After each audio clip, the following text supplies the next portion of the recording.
بسم اللہ الرحمن الرحیم۔ السلام علیکم معزز طلباء کرام، آپ سب کیسے ہیں؟ آج ہم نور الانوار کے سبق نمبر 332 کو پڑھیں گے۔ آج کے ہمارے سبق کا عنوان ہے امام اعظم کا موقف۔ آج کے ہمارے سبق کی عبارت وَعِندَهُ هُوَ كَذَلِكَ لَكِنَّ عَلَى احتمال التعیین سے شروع ہوتی ہے۔ آج کے سبق میں چونکہ ہم نے گزشتہ سبق میں جو ایک مثال پڑھی تھی، اس میں صاحبین کے نزدیک اس مثال کا کیا حکم تھا یہ تو ہم نے پڑھ لیا تھا، لیکن او کے اس مجازی استعمال کی مثال پر امام اعظم امام ابو حنیفہ رحمۃ اللہ تعالی علیہ کا کیا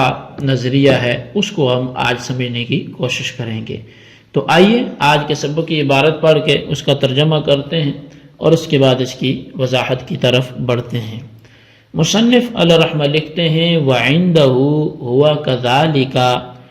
لَكِنَّ عَلَى احتمال التعیین، اور امام اعظم کے نزدیک بھی وہ ایسا ہی ہے لیکن تعیین کا احتمال ہے، یعنی قال ابو حنیفہ رحمہ اللہ تعالی ان الامر كذلك في الحقیقة ونفس الامر على ما قلتم لكنه على سبيل المجاز يحتمل التعین، یعنی کہ امام اعظم امام ابو حنیفہ رحمۃ اللہ تعالی علیہ نے فرمایا کہ حقیقت اور نفس الامر میں معاملہ ایسے ہی ہے جیسا کہ تم نے کہا، لیکن برسبیل مجاز تعیین کا احتمال رکھتا ہے۔ حتی لازمہ التعیین کما فی مسئلۃ العبدین، یہاں تک کہ فرمایا کہ تعیین اس پر لازم ہوگی جیسا کہ مسئلہ عبدین میں ہے، بِأَن يُرَدِّدَ بَيْنَ الْعَبْدَيْنِ وَيَقُولَ هَذَا حُرٌّ أَوْ هَذَا فَيُجْبِرُهُ الْقَاضِي عَلَى التَّعْيِينِ فَلَوْ لَمْ يَكُنْ يَحْتَمِلُ التَّعْيِينَ لَمَا أَجْبَرَهُ عَلَيْهِ، بائیں طور پر کہ وہ او کو دو غلاموں کے درمیان وارد کرے اور وہ یہ کہے کہ یہ آزاد ہے یا یہ آزاد ہے، تو پس قاضی اس آقا کو اس مالک کو تعیین پر مجبور کرے گا۔ تو پس اگر یہ اس کا احتمال تعیین کا علی سبیل المجاز کے طور پہ نہ رکھتا ہوتا تو پھر قاضی اس کو مجبور بھی نہ کرتا۔ والعمل بالمحتمل اولا من الاہدار، اور احتمال پہ عمل کرنا اس کو باطل اور لو قرار دینے سے یہ زیادہ بہتر ہے۔ لأن کلام العاقل البالغ یصح حتی الامکان بالحقیقت او المجاز، اس لیے کہ بے شک عاقل بالغ کا کلام حتی الامکان وہ صحیح ہوتا ہے، یا پھر یصح حتی الامکان، یا حتی الامکان اس کو صحیح مانا جاتا ہے، وہ حقیقت پر عمل کر کے صحیح مانا جائے یا پھر مجاز پر عمل کر کے اس کو صحیح مانا جائے۔ فجعل ما وضع لحقیقته مجازا عما يحتمله وَإِنِ اسْتَحَالَتْ حَقِيقَتُهُ فَجَرَى عَلَى أَصْلِهِ الْمَذْكُورِ فِي قَوْلِهِ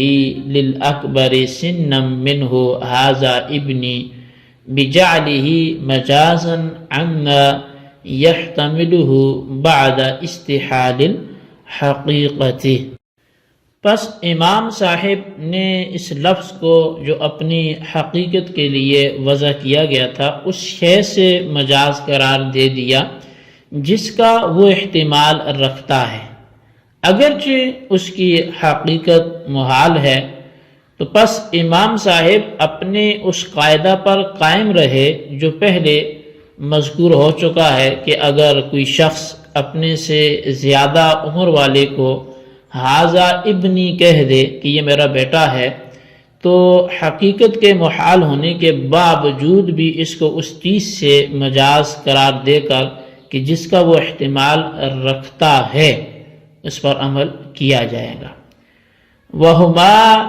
يُنْكِرَانِ الْإِسْتِعَارَةَ عِنْدَ اسْتِحَالَةِ الْحُكْمِ فَهُمَا جَرَيَا أَيْضًا عَلَى أَصْلِهِمَا فِي ذَلِكَ الْمِثَالِ فَيَبْطُلُ هَاهُنَا كَمَا بَطَلَ ثَمَّهُ۔ اور رہے صاحبین، تو صاحبین بھی استحالہ حکم کے وقت استعارہ کا انکار کرتے ہیں، پس صاحبین بھی اس مثال میں اپنے قاعدے پر، اپنے اصول پر قائم ہیں۔ چنانچہ جس طرح وہاں کلام باطل ہو گیا، یہاں بھی کلام باطل ہو جائے گا۔ جی طلبہ کرام، یہ تھی ہمارے آج کے سبق کی عبارت اور اس کا ترجمہ۔ اب آئیے اس کی وضاحت کی طرف بڑھتے ہیں۔ جب کسی شخص نے اپنے غلام اور چوپائی کی طرف اشارہ کر کے ھذا حر او ھذا کہہ لیا، تو امام اعظم امام ابو حنیفہ رحمۃ اللہ تعالی علیہ کے نزدیک نفس الامر میں ویسا ہی معاملہ ہے جیسا کہ صاحبین نے کہا، یعنی کلمہ او واحد غیر معین کے لیے آتا ہے، اور یہاں واحد غیر معین وہ محل عتق نہیں ہے، لیکن یہ کلام غلام اور چوپائی کے لیے ھذا حر او ھذا کہنا یہ مجازن تعیین کا احتمال رکھتا ہے، یعنی مجازن اس بات کا احتمال رکھتا ہے کہ متعین طریقہ پر غلام مراد لے لیا جائے۔ پس جب یہ کلام مجازن تعیین کا احتمال رکھتا ہے تو اس کو تعیین لازم ہوگی، یعنی متعینہ طور پر غلام آزاد ہو جائے گا،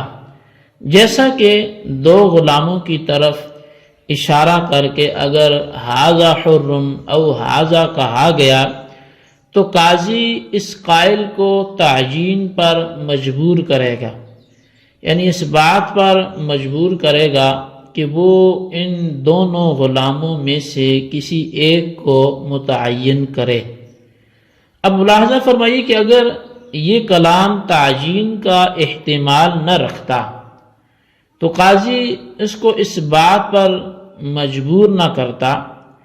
کہ وہ کسی ایک غلام کو متعین کرے۔ بہرحال یہ کلام مجازن تعیین کا احتمال رکھتا ہے،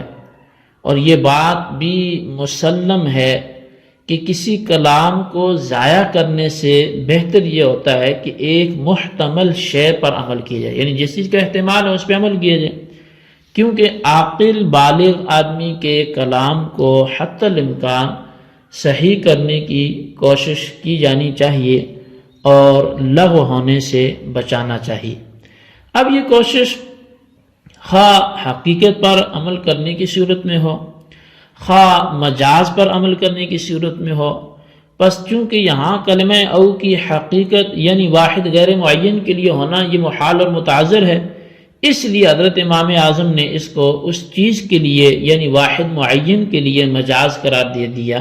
جس کا وہ کلام احتمال رکھتا ہے۔ تو حاصل یہ کہ یہاں کلمہ او کی حقیقت پر عمل کرنا چونکہ متعذر ہے،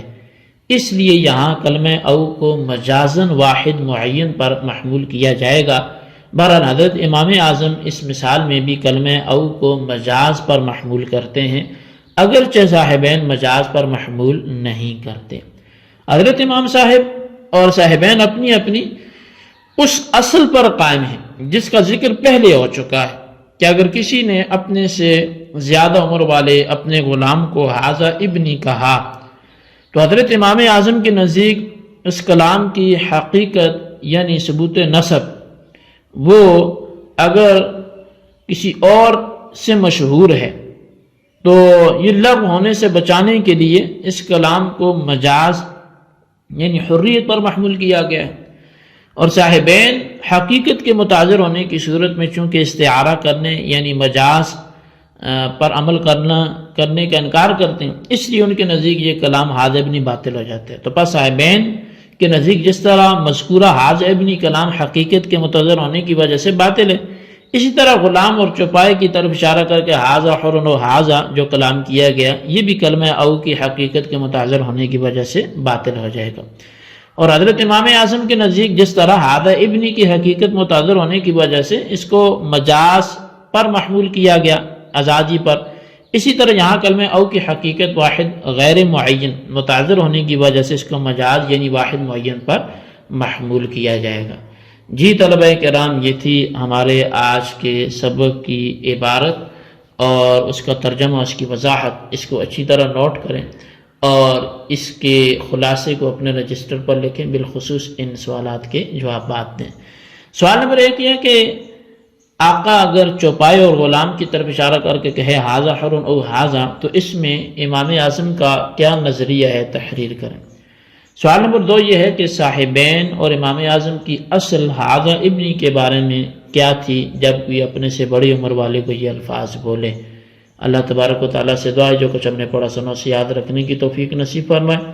آمین بجاہ نبی الامین صلی اللہ علیہ وسلم۔